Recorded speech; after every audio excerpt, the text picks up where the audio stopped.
Good morning बच्चों। तो आज की क्लास में अपन हेनरी के नियम को डिस्कस करने वाले हैं। चलो क्लास स्टार्ट करते हैं। फर्स्ट टॉपिक है अपना यहाँ पर हेनरी का नियम। सबसे पहले अपन को ये पता होना चाहिए कि हेनरी का नियम क्या होता है।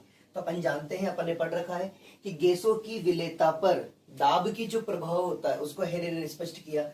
ठीक है ना। तो हेनरी का नियम क्या है, अपन ने पढ़ा था, आपको याद हो तो एम समानुपाती पी। तो आगे अपन ने क्या पढ़ा था, एम इज इक्वल टू के एच पी। और यहां से अपन चाहें तो के एच बराबर क्या होता है, स्मॉल एम अपॉन पी होता है। अब अपन को ये पता होना चाहिए कि एम क्या होता है, पी क्या होता है। देखो हेनरी का जो नियम होता है वो होता है निश्चित ताप पर, या बोल सकते हैं स्थिर ताप पर। हेनरी का नियम होता है स्थिर ताप पर, स्थिर ताप पर किसी विलायक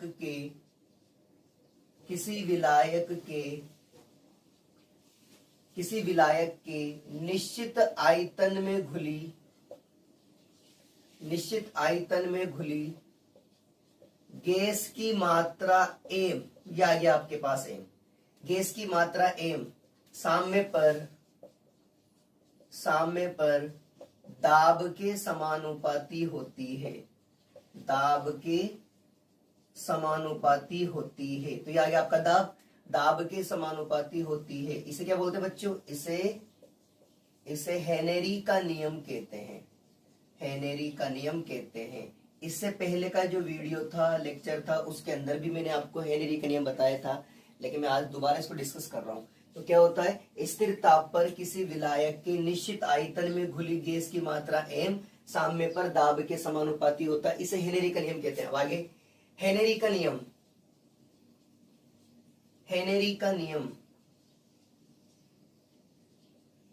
गैसों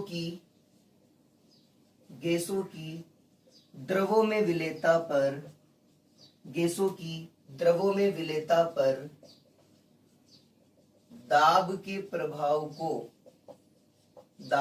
प्रभाव को स्पष्ट करता है। अब देखो सुनो बच्चों, यहां पर क्या है, अपन को किसी भी गैस को जो होता है उसको द्रव में डालना होता है। तो गैस को जब अपन द्रव में डालते हैं, क्योंकि विलयन के अंदर क्या होता है, अपन को कंसंट्रेशन टर्म का यूज करना है। तो यहां पर अपन जो कंसंट्रेशन टर्म का यूज करते हैं वो होती है आपकी मोल फ्रैक्शन। तो अपन बोल सकते हैं कि किसी भी विलयन के अंदर किसी गैस का वाष्प अवस्था में जो आंशिक दाब होता है, तो अपन लिख सकते हैं किसी गैस का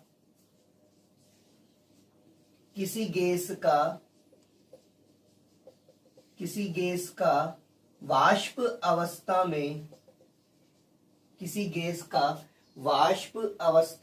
आंशिक दाब P, मतलब कोई भी गैस लोगे उसका आप क्या निकालोगे, वाष्प अवस्था में आंशिक दाब निकालना है। तो वाष्प अवस्था में आंशिक दाब विलयन में विलयन में उस गैस की मोल अंश, बोले तो कैपिटल X, मोल अंश के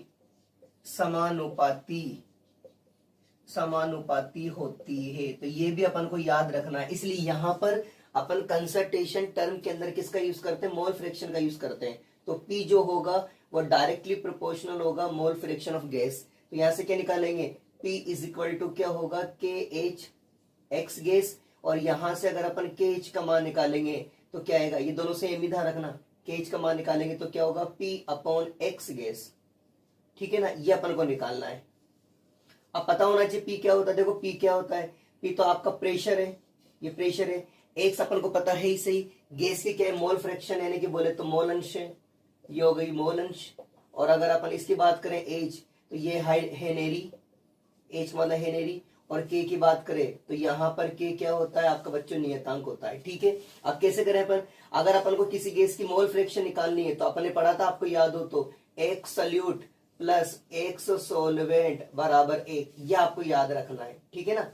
अगर अपन को किसी की मोल फ्रैक्शन निकालनी है तो X solute plus X solvent से निकाल सकते हैं। और प्रॉपर किसी गैस की निकालनी है तो अपन ने बात करेगी थी, जैसा अगर सोल्यूट की निकालनी तो सोल्यूट के mole upon solute plus solvent के मोल। अब इस केस में अपन इक्वेशंस कर लेते हैं। यहाँ पे देखो, यहाँ पे इक्वेशंस कैसे आएगा। इससे पहले अपन एक काम करते हैं, ग्राफ बनाते हैं। जैसे ये इक्वेशन नंबर 1 है, तो देखो P इज इक्वल टू क्या होता है, KH X गैस। ठीक है ना। उपरोक्त समीकरण की y बराबर एम एक्स से तुलना करने पर तथा p व x के मध्य ग्राफ खींचने पर एक सरल रेखा प्राप्त होती है जो कहां से निकलती है, जो मूल बिंदु से गुजरती है। तो यहां पर बच्चों ग्राफ बनेगा। ग्राफ कैसा बनेगा? अपना ग्राफ बनेगा कुछ ऐसा। अपने पहले पढ़ा रखा है आपको। ग्राफ किसके बीच में खींचना है आपको? y तो क्या है आपका? y तो आपका p है, तो ये p आ जाएगा, ये प्रेशर हो जाएगा। और x की बात करें तो x आपका ये वाला ग्रुप हो जाएगा, ये हो जाएगी आपकी मोल फ्रैक्शन। चूंकि मूल बिंदु से गुजरेगी तो ये हो गई मूल बिंदु से गुजरने वाली रेखा। तो यहां पर अपन को क्या प्राप्त होगा? स्लोप tan थीटा प्राप्त हो जाएगा। तो ये हो जाएगा आपका स्लोप। तो यहां पर जो स्लोप है वो किसके इक्वल है? kh के इक्वल है। तो बच्चों इसका ग्राफ हो गया। अब अपन इसके क्वेश्चंस करते हैं। इसके जो क्वेश्चंस होते हैं वो यहां से निकलते हैं। अगर मान लो इसका क्वेश्चन आता है तो आपको क्या होती है? सबसे पहले तो आपको मोल फ्रैक्शन निकालना आना चाहिए, जो मैंने आपको सिखा दिया है, ठीक है ना। उसके बाद क्या निकालना है आपको? हेनरी नियतांक निकालना। जैसे अपन एक क्वेश्चन करते हैं, जैसे मैंने क्वेश्चन लिखा, मैं क्वेश्चन लिखता हूं। जैसे क्वेश्चन करते हैं न्यूमेरिकल, सड़े अंडे वाली विषैली गैस H2S का गुणात्मक विश्लेषण में उपयोग किया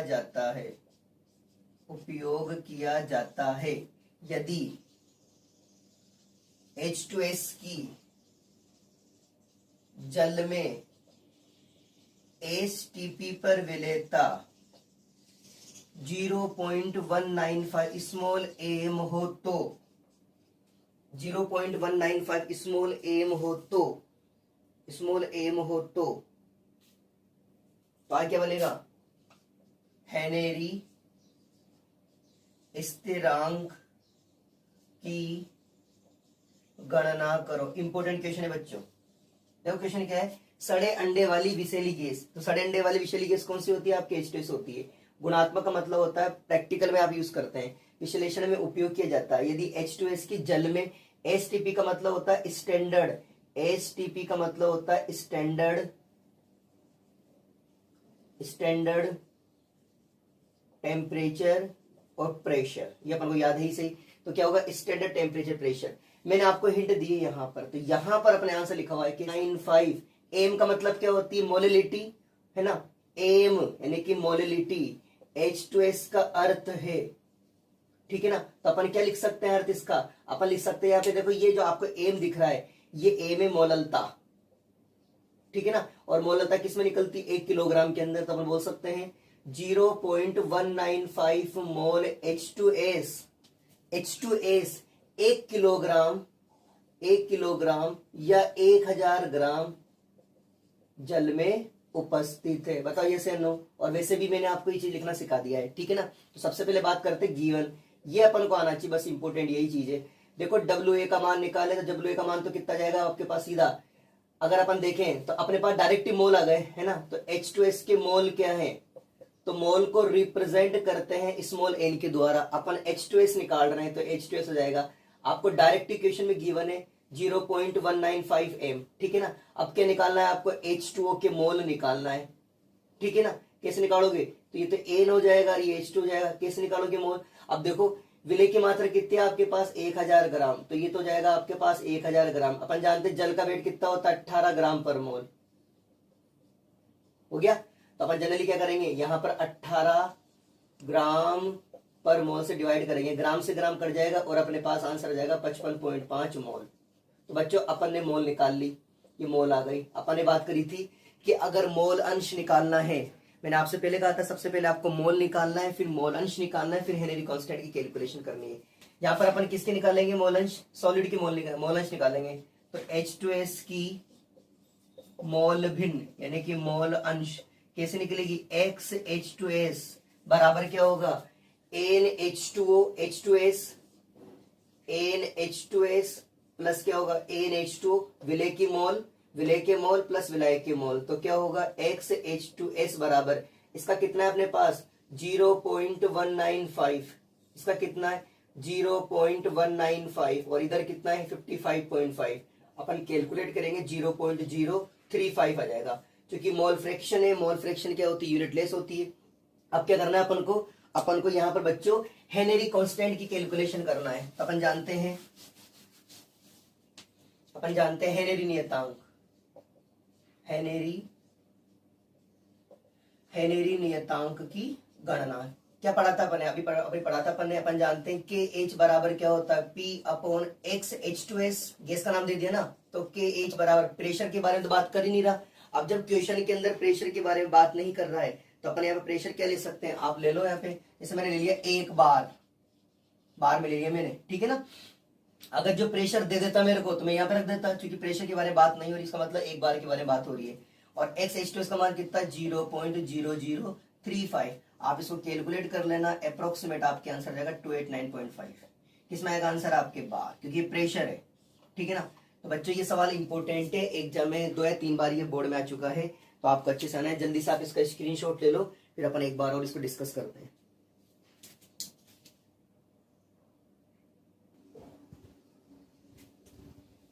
तो बच्चों अपना क्वेश्चन हो गया, देखो क्वेश्चन में लिखा हुआ था 0.195 स्मॉल m H2S कर। सबसे पहले अपन को पता होना चाहिए स्मॉल m का मतलब क्या होता है, स्मॉल m का मीन्स होता है मोलिलिटी, मतलब इतने मोल किसमें गुनेंगे 1 kg के अंदर। तो 0.195 स्मॉल मोल H2S 1 किलोग्राम या 1000 जल में उपस्थित है, 1000 ग्राम जल में उपस्थित है। ध्यान रखना यहाँ पर जल क्या है, यहाँ पर जल है बच्चों सॉल्वेंट। तो आपके पास H2S के मोल गिवन है, H2O के मोल आपने कैसे निकाला, ग्राम में मात्रा बटा अणुभार, ये आ गया। H2S के मोल कैसे निकालोगे, मोल बिन कैसे निकालोगे, H2S के mole upon H2S plus H2O के मोल। अब मुझे क्या करना है, हेनरी नियतांक की गणना करनी है। पी का मान मैंने बार में रखा है और वैल्यू पुट ऑफ करके सीधा आंसर लिया है, ठीक है बच्चों। अब पढ़ते हैं अपन हेनरी के नियम की सीमा है, मतलब इसकी क्या लिमिटेशन होती है, कौन सी गैसों पर ये लागू होती है, कौन सी गैसों पर लागू नहीं होती है। लिमिटेशन ऑफ हेनरी रूल, बोल सकते हैं हेनरी के नियम की सीमाएं, हेनरी के नियम की सीमाएं, इसकी क्या सीमाएं हो सकती है। देखो क्या सीमाएं होती है, सबसे पहली सीमा क्या होती है, नंबर 1 दाब बहुत अधिक नहीं होना चाहिए। पहला पॉइंट तो ये होगा, क्या होगा, दाब बहुत अधिक नहीं होना चाहिए। नंबर 1 पॉइंट तो ये हो गया, ठीक है ना। नंबर 2 पॉइंट क्या होगा, नंबर 2 पॉइंट होगा दाब का रिलेशन किससे होगा, ताप से। ताप बहुत कम नहीं होना चाहिए, बहुत कम नहीं होना चाहिए। ये दूसरा पॉइंट क्लियर। तीसरे पॉइंट की बात करें तो देखो हेनरी का नियम,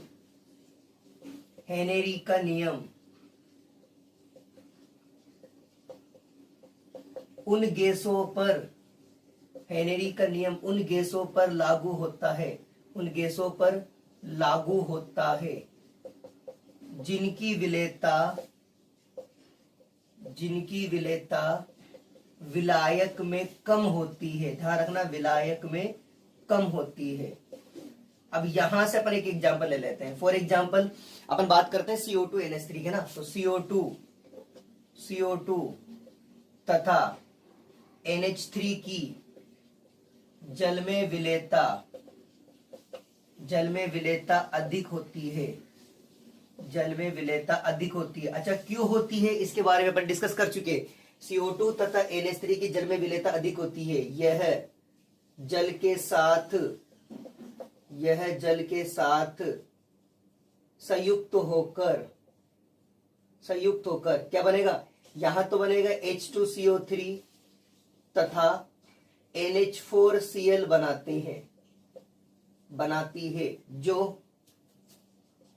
जो आसानी से आयनित हो जाते हैं। अतः इनकी विलेयता अधिक होने के कारण CO2 तथा NH3 गैसों पर, कहां पर, जल में, हेनरी का नियम लागू नहीं होता है। मैंने आपसे बता दिया, मैंने आपसे ये कहा है कि ऐसी गैसें जिनकी सॉल्वेंट में सोल्यूबिलिटी ज्यादा होती है बच्चों, उन पर कभी भी हेनरी का नियम लागू नहीं होता है। हेनरी का नियम उन गैसों पर लागू होता है जिनकी विलायक में विलेयता कम होती है। तो बात करते हैं CO2 NH3 की। CO2 और NH3 की जल में विलेयता ज्यादा होती है, क्योंकि CO2 तो बनाता है H2CO3 और आपकी जो NH3 होती है वो बनाती है आपकी NH4OH, ठीक है ना, NH4OH, ये NH4OH बनाती है। उससे क्या होगा, जैसे NH4OH बनाएगी तो क्या होगा, ये आसानी से प्लस माइनस में आयनित हो जाएंगे और विलेयता का मान बढ़ जाएगा। तब विलेयता का मान बढ़ जाएगा तो हेनरी का नियम तो लागू होगा ही नहीं। लेकिन अगर बात करें तो देखो आप, क्या होती है, CO2 तथा NH3 की बेंजीन विलायक में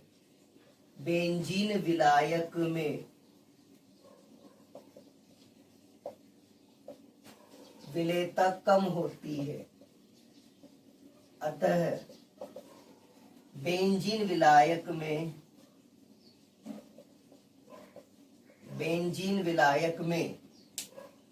NH3 तथा CO2 पर हेनरी का नियम लागू होता है। दैट्स ऑल, ठीक है ना। दोबारा सुन लो, पहला तो क्या होता है, देखो दाब बहुत अधिक नहीं होना चाहिए। नंबर 2 बात, ताप बहुत भी कम नहीं होना चाहिए। हेनरी का नियम उन गैसों पर लागू होता है जिनकी विलेयता विलायक में कम होती है। जैसे CO2 तथा NH3 की जल में विलेयता अधिक होती है। क्यों होती है, क्योंकि जल के साथ संयुक्त होकर क्या बनाते हैं, H2CO3। ध्यान रखना ये NH4OH है, पहले मैंने NH4 से गलती से लिख दिया था, क्या बनेगा, NH4OH बनती है। अपन जानते हैं ये दोनों क्या होंगे, जल में आसानी से आयनित हो जाएंगे और आयनित होकर क्या होते हैं, विलेयता के मान को बढ़ा देते हैं। तो नॉर्मली जिसकी विलेयता ज्यादा होगी उन गैसों पर तो हेनरी का नियम लागू होगा ही नहीं। इसका विपरीत करते हैं, अगर अपन इसको बेंजीन विलायक में डालते हैं तो अपन जानते हैं CO2 और NH3 पोलर नेचर के होते हैं, तो बेंजीन विलायक में आसानी से नहीं घुलेंगे। तो यहां पर क्या होता है बच्चों, हेनरी का नियम लागू हो जाता है। तो बच्चों ये हो गया आपके हेनरी के नियम की सीमाएं। जल्दी से इसका स्क्रीनशॉट ले लो आप। तो बच्चों अपन ने हेनरी के नियम की लिमिटेशन पढ़ ली। अब बात करते हैं हेनरी के नियम के अनुप्रयोग। यहां से भी क्वेश्चन अपने जरूर आता है, हेनरी के नियम के अनुप्रयोग। अब इसको आपको कैसे याद करना है, बता देता हूं मैं आपको कैसे याद करना है। देखो अनुप्रयोग की बात करें ना, तो अनुप्रयोग की देखो 3 अनुप्रयोग इसके अंदर। आप कैसे याद करोगे, देखो एक तो याद कर लो सोडा वाटर, टुकड़ में याद करो, एक तो सोडा वाटर याद कर लो, ठीक है ना। एक याद कर लो आप एनोक्सिया, यहां से क्वेश्चन आता है आपका जरूर, एनोक्सिया। और बच्चों एक याद कर लो आप बैंड, ये याद कर लो। ऐसे 3 टॉपिक बना के याद कर लो, देखो क्या होता है।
तो आपको कैसे याद करना है, हेनरी के नियम के अनुप्रयोग में सबसे पहले क्या होता है बच्चों, सोडा वाटर होता है। क्या होता है सोडा वाटर?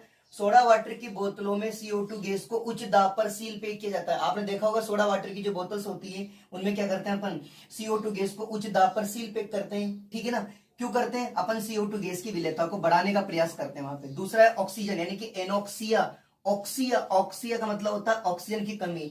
पर्वतरोही होते हैं, जो पहाड़ों पर रहने वाले व्यक्ति होते हैं, उनका शरीर कैसा होता है, पतला होता है, कमजोर होता है, मानसिक तनाव से वो ग्रसित होते हैं, क्योंकि प्रॉपरली उनकी बॉडी के जो ऑर्गन्स होते हैं उन्हें सभी जगह पर क्या होता है, ऑक्सीजन की कमी होती है, ठीक है ना। तो अपन बोल सकते हैं कि पहाड़ों पर रहने वाले व्यक्तियों का शरीर पतला, कमजोर व मंदबुद्धि वाले होते हैं। क्यों? क्योंकि ऊंचाइयों पर ऑक्सीजन का आंशिक दाब कम होता है और ऑक्सीजन की सांद्रता में कमी होने के कारण ऑक्सीजन की कमी होती है, और ऑक्सीजन की कमी के कारण क्या होती है, पर्वतरोहियों में एनोक्सिया होता है। इधर रखना। तीसरा जो अपना इंपोर्टेंट है बच्चों वो है आपका बैंड। देखो बैंड ये अलग इधर रखना, ये वाला इसे, ठीक है, ये तरह। देखो क्या होता है, अपन जानते हैं बैंड की बात करें तो गोताखोरों के द्वारा जो गैस सिलेंडर प्रयुक्त किया जाता है, उस गैस सिलेंडर में क्या होता है, आपसे क्वेश्चन पूछ सकता है ऑप्शन के अंदर कौन कौन सी गैसें होती हैं, तो आप बताओगे हीलियम, ब्लड में विलेयता कम होती है, ठीक है ना। तो गहरे समुद्र में गोताखोरों को क्या करना पड़ता है, उच्च दाब पर वायु में सांस लेना होता है। अब क्या होता है, वायु में उपस्थित नाइट्रोजन और ऑक्सीजन की क्या होती है, अपने ब्लड में विलेयता ज्यादा होती है। अतः जब गोताखोर सरफेस पर आते हैं तो अपने ब्लड के अंदर जो भी गैसें होती है उनको बुलबुलों के रूप में बाहर निकालना होता है उनको। तो इस क्रिया में क्या होता है, उनको बार बार सरफेस पर आना होता है, ठीक है ना। N2 तथा O2 बुलबुलों के रूप में बाहर निकालते हैं, जिससे कोशिकाओं में अवरोध होता है और जो घातक होता है, इसे बैंड कहते हैं। बैंड का उपचार करने के लिए क्या होगा, इसका उपचार करने के लिए अपन को उस गैस सिलेंडर में एक ऐसी गैस मिलानी है जिसकी सॉल्युबिलिटी कम होता है। तो अपन क्या करते हैं, उसके अंदर हीलियम मिलाते हैं। हीलियम कितनी होती है बच्चों, 11.7%। नाइट्रोजन कितनी होती है, 56.2%। और अपनी जो ऑक्सीजन होती है बच्चों वो होती है 32.1%। तो बच्चों ये कंप्लीटली अपने हेनरी का नियम हो गया। मैंने आपको हेनरी के नियम क्या होता है बता दिया। हेनरी के नियम में डेरिवेशन आती है, केज का मान निकलता है, वो मैंने आपको बता दिया। इसके बाद अपन ने हेनरी के नियम का अनुप्रयोग पढ़ा, अपन ने ग्राफ पढ़ा, इसके बाद अपन ने हेनरी के नियम की सीमाएं पढ़ी, और ये अपना कंप्लीट हेनरी का नियम हो गया। अब आगे चलते हैं अपन, जल्दी से इसका स्क्रीनशॉट ले लो आप।